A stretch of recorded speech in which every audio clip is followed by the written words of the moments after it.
En América Latina la consolidación de los estados nacionales se da en el siglo XIX y crea una identidad que tiene como modelo las dos revoluciones europeas, la Revolución Social Francesa y la Revolución Industrial Inglesa.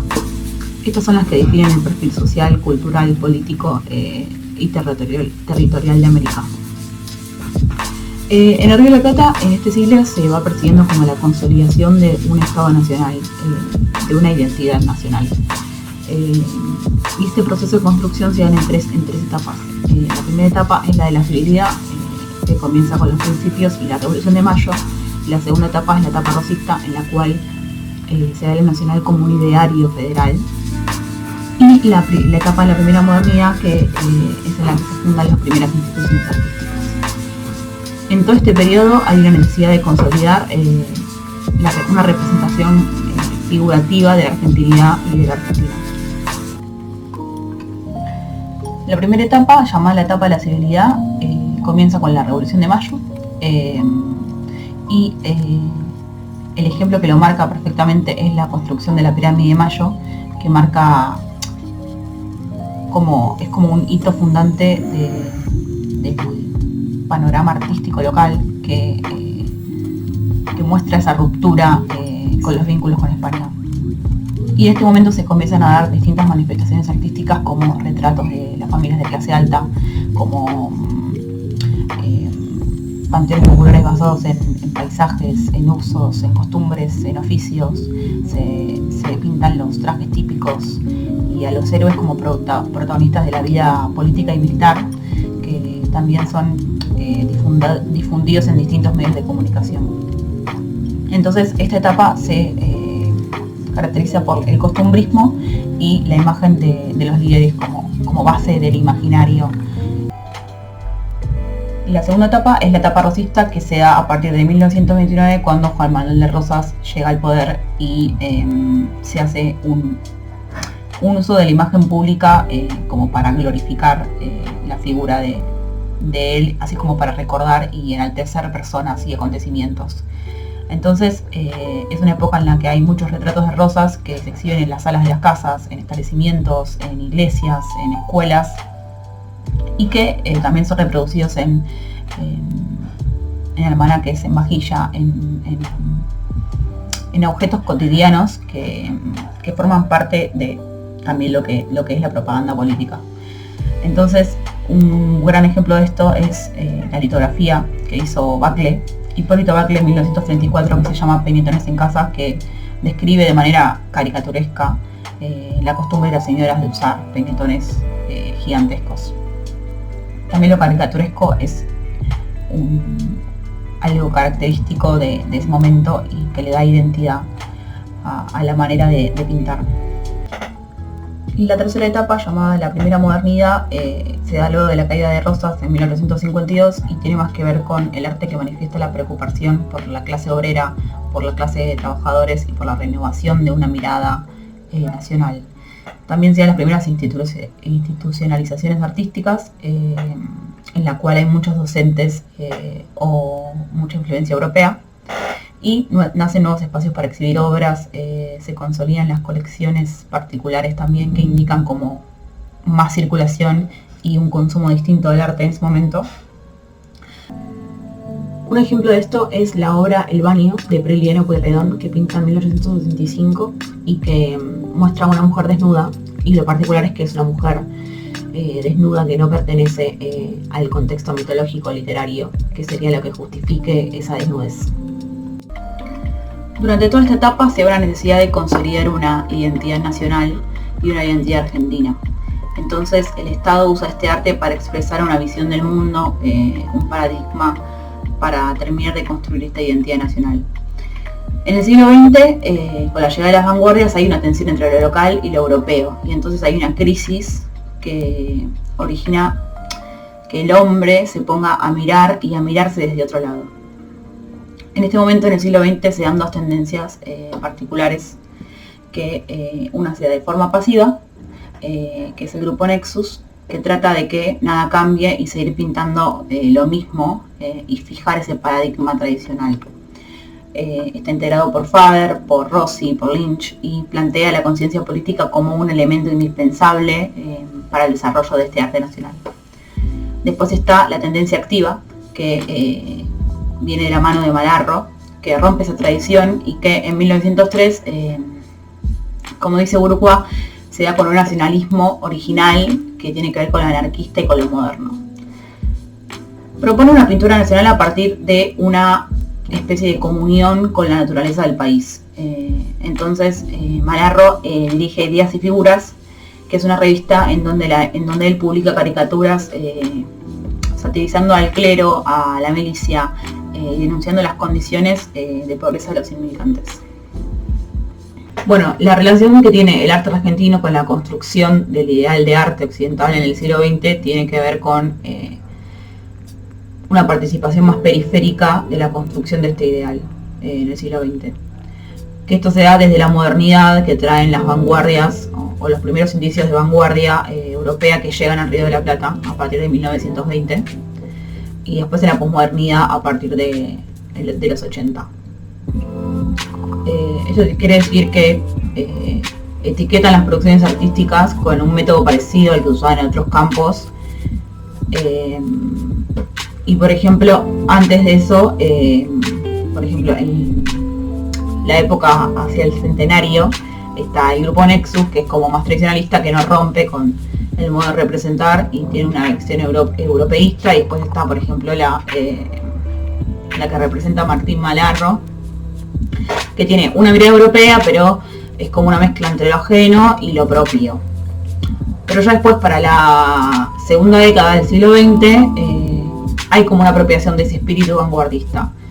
Entonces expresa nuevas miradas y ahí es cuando se da en el Río de la Plata tres corrientes de vanguardia hacia 1924, que una es el Grupo Florida o la Escuela de París, que son artistas que tratan de renovar ese lenguaje que representa la élite intelectual de la época y que tienen una ausencia de lo tradicional muy marcada. Y después está el Grupo de la Boca, que eran artistas que residían en el barrio de la Boca, que venían de Italia y que eran todos de clase media trabajadora, y lo que trataban era de construir una identidad barrial a partir de la imagen. Entre ese grupo es el Grupo de Boedo, que utilizaban las editoriales para dar a conocer la lucha obrera en distintos países del mundo. Entonces publicaban noticias, imágenes, obras, a modo de denuncia sobre la situación de precariedad que tenían estos sectores obreros. Y utilizaban técnicas de alta difusión como el grabado. Pacheco caracteriza al arte argentino desde la década de 1920 hasta la década de 1990 como un arte que está en comunicación y en relación todo el tiempo con el mundo europeo y con el mundo norteamericano. Entonces es como que el arte argentino se trata de definir localmente en términos como de estar participando de ese mundo pensado como superior y privilegiado que es el mundo europeo y el mundo norteamericano. Y reina la mirada extranjera y como locales tienen una mirada internacionalista. Y es en torno a esto que se ponen los nombres para cada propuesta que nace y se seleccionan las artistas y las obras. Su reseña histórica del arte desde 1920 hasta 1990 comienza en los años 20, que lo ve en torno a la modernidad cubista y futurista, que crea como una discusión entre el arte nacional argentino y las propuestas extranjeras. En los años 30, en torno al Grupo de París, que trae la aparición de un grupo, que es el Grupo Orión, que se adhiere al surrealismo.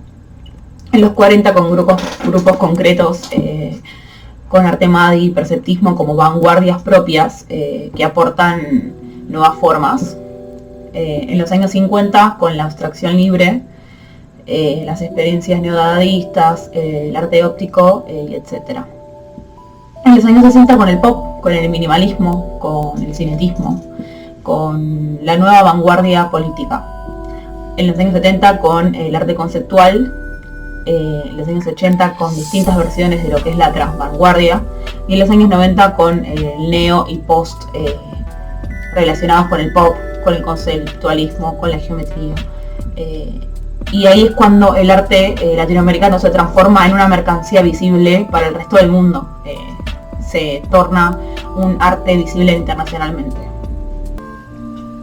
Pacheco entiende la historia del arte argentino desde una perspectiva que él armó en base a 9 vectores, del cual el primero es el vector con una mirada federalista, que tiene que ver con Buenos Aires como la capital que tiene el privilegio y el estatus de ciudad mayor, en el que solo los artistas que estaban instalados en la capital tenían como la visibilidad y el derecho a participar.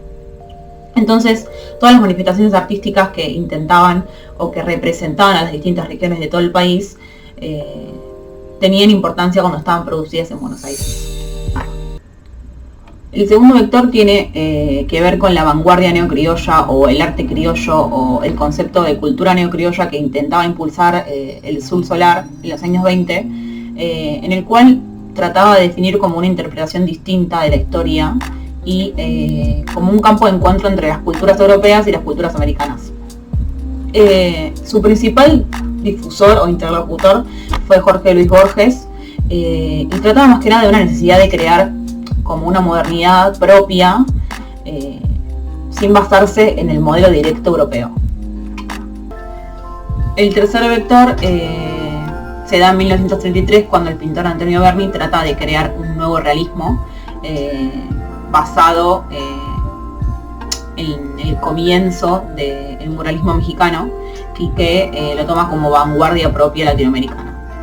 El cuarto vector se da con los 3 grupos de arte concreto que se dan en 1940, que son el Grupo MADI, el Perceptismo y la Asociación de Arte Concreto Invención, que tienen que ver más que nada como con una idea de espectador activo y con el arte como un campo abierto. El quinto vector tiene que ver con las tensiones, con el informalismo y con la reacción que tiene Alberto Greco en 1950 con sus happenings, con sus performances, en el cual se da una nueva materialidad, en la cual hay intervenciones con telas y bastidores que se extienden en el espacio real, y hay distintas tendencias que representan esto. El sexto vector lo caracteriza el arte pop, que se da en simultáneo al arte pop que se da en Nueva York y en Londres en 1960. Está representado por obras, por ejemplo, de Martha Minujín o de León Ferrari.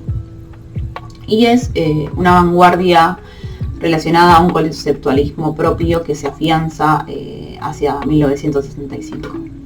El séptimo vector es el de los años 70, en el cual habla de conservar la memoria a través de un conceptualismo, y tiene que ver con que se da en los últimos años de la dictadura cívico-militar en Argentina, y hay obras que tratan como de nombrar lo innombrable, de esquivar la censura y esquivar la muerte, y trata como de conservar la memoria mediante manifestaciones artísticas.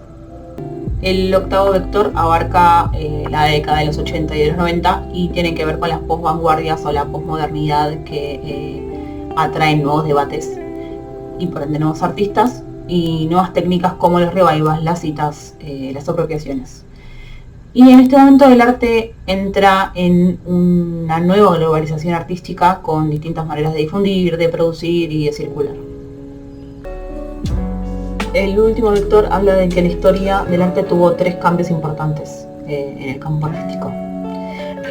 Y el primero se da en los años 20, cuando por ejemplo comienzan a conocerse artistas de clases medias o clases bajas, cuando se da la profesionalización de la crítica del arte, cuando el arte empieza a estar en medios semimasivos. Después de los años 60, cuando hay como una afirmación del mercado artístico, cuando las exposiciones se hacen más fluidas. Y en los años 90, cuando el arte entra a este mercado globalizado de la industria cultural y los empresarios empiezan como a coleccionar arte contemporáneo. También en este momento se da como un impacto muy grande del arte en los medios de comunicación. Para hablar del arte como espacio de expresión de identidad nacional, voy a hablar del grupo de La Boca, a partir de 1924, que está integrado por artistas que residen en el barrio de La Boca y que estudiaron en la Sociedad de Fomento y se formaron con Alfredo Lazzari, quien se formó previamente en Europa. La mayoría de este grupo viene de Italia y son todos de clase media trabajadora y usan el arte como complemento de vida, y tratan de construir una identidad barrial a partir de la imagen. Para ejemplificar esto voy a usar el ejemplo de Quinquela Martín, que fue quien retrató los trabajos en el puerto, los paisajes que no se parecían a ningún otro lado de la ciudad de Buenos Aires. El río, la isla Maciel, la arquitectura boquense y lo colorido de esa arquitectura. Él no pintaba paisajes, sino que pintaba escenarios. El escenario del trabajo, el escenario de la transformación de la obra urbana, la Boca, su gente, como lo cotidiano de las calles del barrio, fueron lo que le inspiró para pintar. Y mediante todo lo que aprendido de Alfredo Lazzari, modificó el lenguaje a una manera identitaria del argentino, usando el color, que lo alejaba mucho como de los preceptos académicos que había, y lo que hacía que provocara un rechazo enorme en las élites de la crítica del arte porteño, porque usaba gruesas capas de pintura que hacía que tomaran volumen los objetos representados. Entonces aplicaba con espátula, enfatizando las direcciones y los volúmenes. Pintaba y por momentos se alejaba demasiado de la realidad, por así decirlo, y como para poner en horizonte, ponía un elemento real, entre comillas, para volver a situarnos en ese barrio. Como puede ser un detalle de un puente que realmente estaba ahí. Y así es como él construye una identidad nacional y una marca original, un lenguaje y una técnica propia que tiene que ver con la representación a través de la materia. Un ejemplo es Día Luminoso, que es un óleo sobre tela, en el cual está pintando el trabajo de la gente en el puerto, en el cual se pueden ver muchos colores y un escenario así como muy colorido y súper cargado.